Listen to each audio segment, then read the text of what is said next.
मित्रों नमस्कार।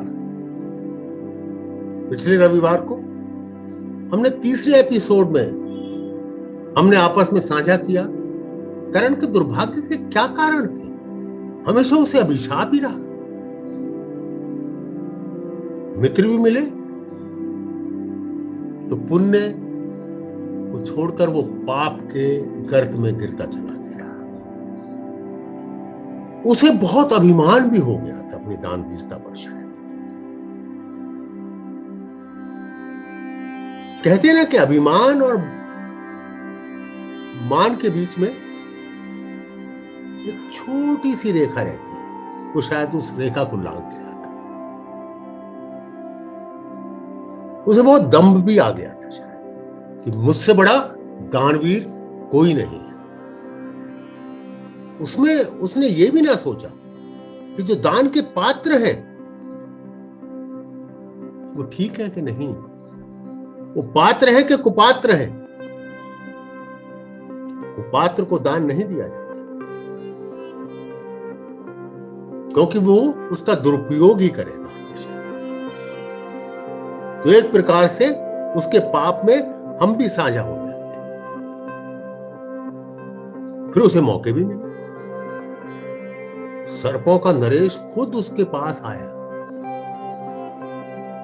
और ऐसा सुनहरी मौका दिया कि जब अर्जुन का अंत हो सकता था, परंतु उसे अपनी वीरता पर इतना अभिमान था,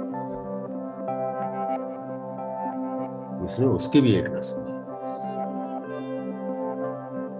और परिणाम हम सभी ने देखा क्या हुआ।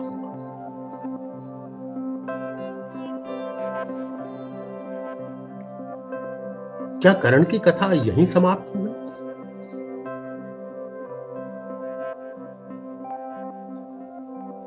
क्या करण के भाग्य में ही कुछ ऐसा लिखा था कि स्थितियां ऐसी बनती चली गई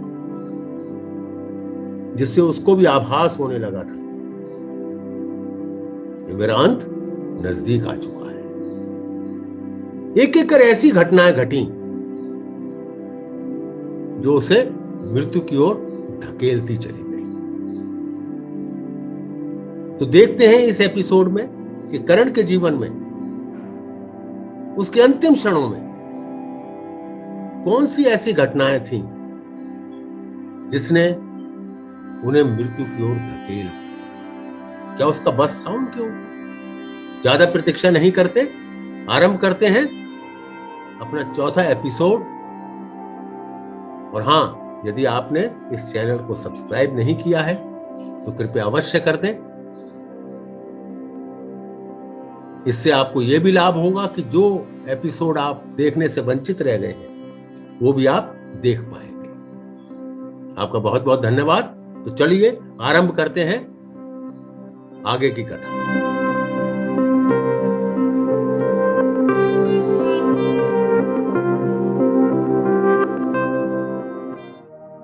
करण का जीवन उसको गुरु भी मिले। गुरु भी कौन? परशुराम।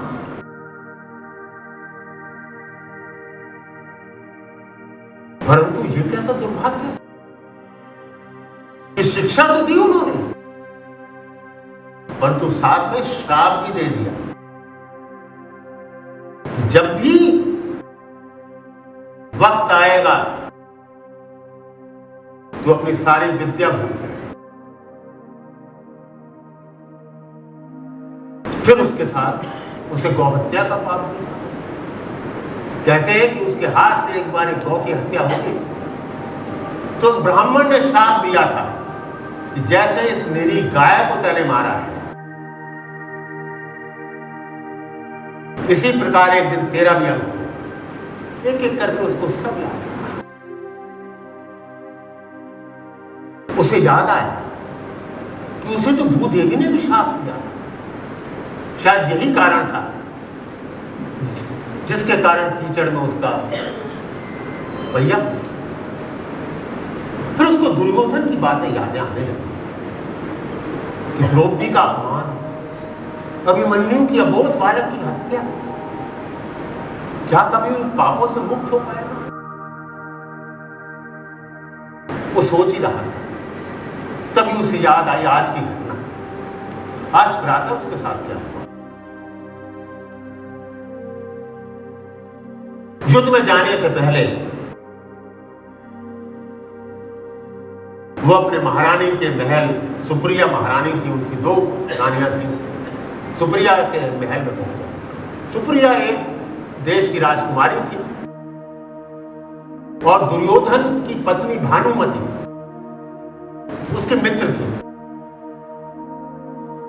और उसकी मां कुंती की मित्र भी थी। जब कर्ण से उसने विवाह किया तो उसको नहीं पता था कर्ण कौन है, वो कर्ण को देखकर मोहित हो गई। उसने उसको सूतपुत्र था, उसने सूतपुत्र उसको स्वीकार कर लिया। कर्ण गया, बोला प्रिय दरवाजा खोलो, द्वार खोलो, मेरा युद्ध में जाने से पहले अभिषेक नहीं करोगी? अब तक सुप्रिया को उसकी असलियत पता लग चुकी थी। उसने दासी से कहा, जाओ कह दो ये द्वार किसी सूतपुत्र के लिए नहीं खोलेंगे, पहले अपना असली परिचय दो। कर्ण ने कभी किसी को अपना परिचय नहीं दिया। वो जान चुका था कि वो कौन है, वो कौन थे। उसको मजबूरन कहना पड़ा, मैं सूर्य पुत्र कुंती के गर्भ से जन्मा महारथी कर्ण हूं। सुप्रिया दरवाजा खोलो। सुप्रिया ने दरवाजा तो खोला, उसका अभिषेक भी किया, परंतु शीघ्रता में वो अभिषेक वाम अंग से कर गया। ये कैसा शगुन था? कर्ण परेशान हो गया।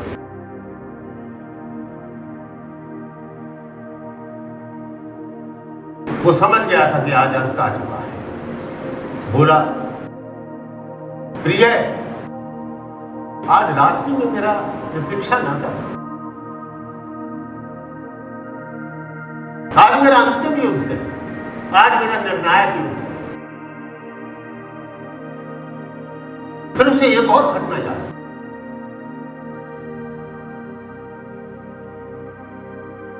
ये एक रीति है, एक परंपरा है।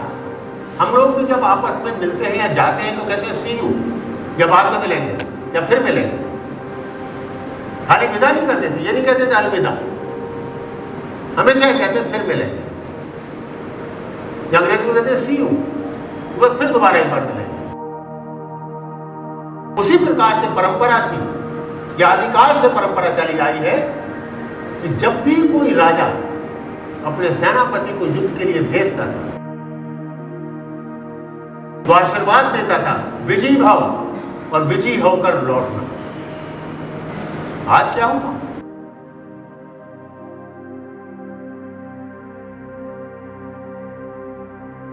दुर्योधन ने यह तो जरूर कहा कि विजयी हो, परंतु वो ये कहना तो भूल ही गया। यह विधि का विधान था कि वापस भी लो।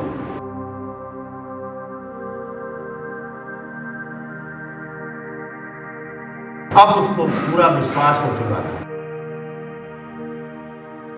कि आज अंतिम युद्ध। उसे रहकर एक और घटना याद आई। मां कुंती भी तो उसके पास आई, कैसे दुत्कार दिया था उसने, बाप को सतनी तक कह डाला।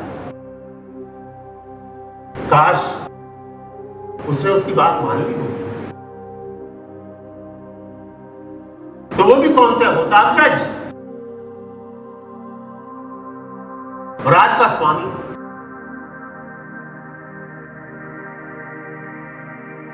उसे एक और घटना याद।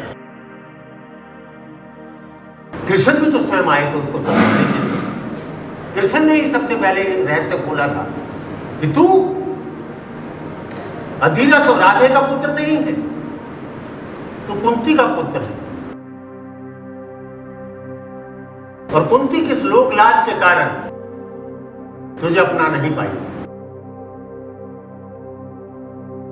उसने कृष्ण की भी एक न सुनी।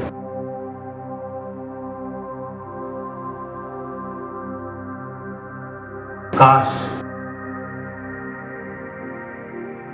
वो द्वारकाधीश की सुन ली होती, माधव का सुन उछल दिया युद्ध से और शल्य से बोला, शल्य आज निर्णायक युद्ध होगा, मेरा रथ सीधा अर्जुन के सामने ले चलो। रथ चल रहा था, फिर उसे याद आया, अरे कल रात ही तो स्वप्न में उसके पिता सूर्य ने दर्शन देकर कहा था कि मैं अपना रथ तेरे लिए भेज देता हूं, जब तू उस रथ पर सवार होगा तो तेरा कोई अनिष्ट नहीं कर पाएगा। क्योंकि वो शल्य की को जानते थे। श्रोतागण शायद जानते होंगे, जब महाभारत का युद्ध आरंभ हुआ तो पांडवों ने और कौरवों ने अपने अपने शिविर लगाए हुए थे। वो प्रोत्साहित कर रहे थे हर जो भी नया सैनिक या योद्धा या राजा आते थे अपने कैंप पे ले जाने के लिए। शल्य माद्री के भाई थे, यानी कि नकुल और सहदेव के मामा। इस प्रकार के पांडवों के मामा थे, बहुत ही वीर थे और आखिरी सेनापति कौरव सेना के वही बने जब कर्ण का देहांत हो। और वो सारथी बहुत अच्छे थे। दुर्योधन को समझ में आ गया कि अगर शल्य हमारी ओर मिल जाएगा तो हमारा बल बहुत बढ़ जाएगा। उसने किसी तरह से जैसे ही शल्य हस्तिनापुर के उसमें घुसे, उन्होंने शल्य के बाद अपने सेवक भेज दिए और शल्य को अपने शिविर में लिया और इतनी सेवा की कि शल्य खुश हो गया। शल्य ने प्रसन्न होकर कहा, बोलो क्या मांगते हो। दुर्योधन कह उठा कि आप मेरी ओर से युद्ध करेंगे। अब वो वचन दे चुके थे, वचनबद्ध थे। पांडवों को ये बात मालूम। पांडवों ने कहा कि ये तो बहुत अन्याय हो जाएगा कि हमारा अपना मामा हमारे विरुद्ध लड़े।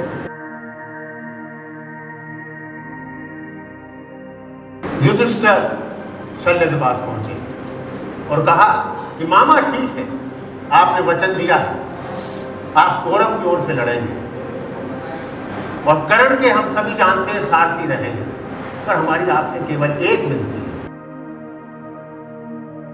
कि आप कर्ण का कहीं भी उत्साह मत बढ़ाना। उसको यही कहते रहना कि तू कुछ नहीं जानता, अर्जुन ज्यादा अच्छा तेरे से धनुर्धर है, उसका उत्साह नहीं बढ़ाना। शल्य इसके लिए तैयार है। कृष्ण को ये बात, सूर्य को भी ये बात बता दी। सूर्य ने इसीलिए अपने, क्योंकि वो जानते थे कि युद्ध की अंतिम घड़ी आ चुकी है, परंतु अपने ऊपर गर्व, अपनी बाजुओं के बल में जोश कर्ण ने उनकी भी ना सुनी। जैसा आप सभी जानते हैं, युद्ध हुआ और कर्ण आज निस्तेज निष्प्राण कुरुक्षेत्र की धरती पर धराशायी पड़ा। आज के एपिसोड में हमने देखा कि कर्ण कहते हैं स्थितियों के आगे मजबूर हो गया था। सब जगह उसके साथ कुछ ऐसी घटनाएं घट रही थी जिनको हम अपशकुन भी कह सकते हैं। दुर्योधन ने उसे विजयी होने का तो आशीर्वाद अवश्य दिया, परंतु परंपरा के अनुसार वापस लौटने के विषय में कुछ नहीं बोला। ऐसी स्थिति उसके साथ उसकी अपनी महारानी के साथ घटित हुई। विजय के लिए उसका तिलक तो किया गया, परंतु वो भी वाम अंग से।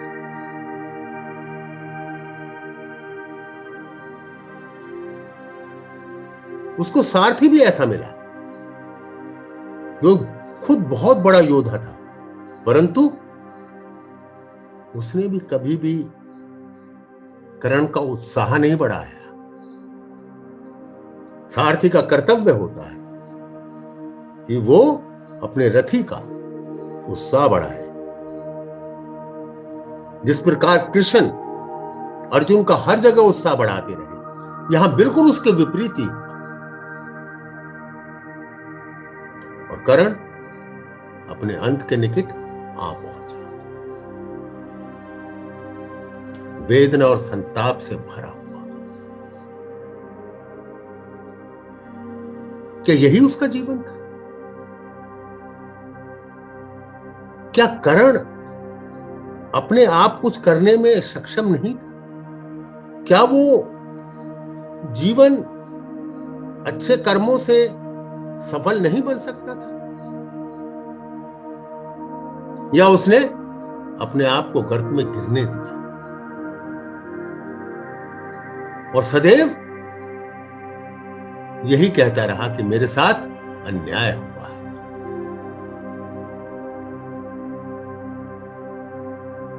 कर्म की गति को उसने शायद पहचाना नहीं। कहते हैं ना कि मनुष्य अपने भाग्य का खुद भी निर्माता होता है। मुसीबत तो सबके पास आती है, परंतु वीर पुरुष, धीर पुरुष उन बंधनों को तोड़ देते हैं अपनी क्षमता से, अपनी कार्यशैली से, अपने कर्मों से। तो देखते हैं अगला एपिसोड। तब तक के लिए प्रतीक्षा कीजिए अगले रविवार तक।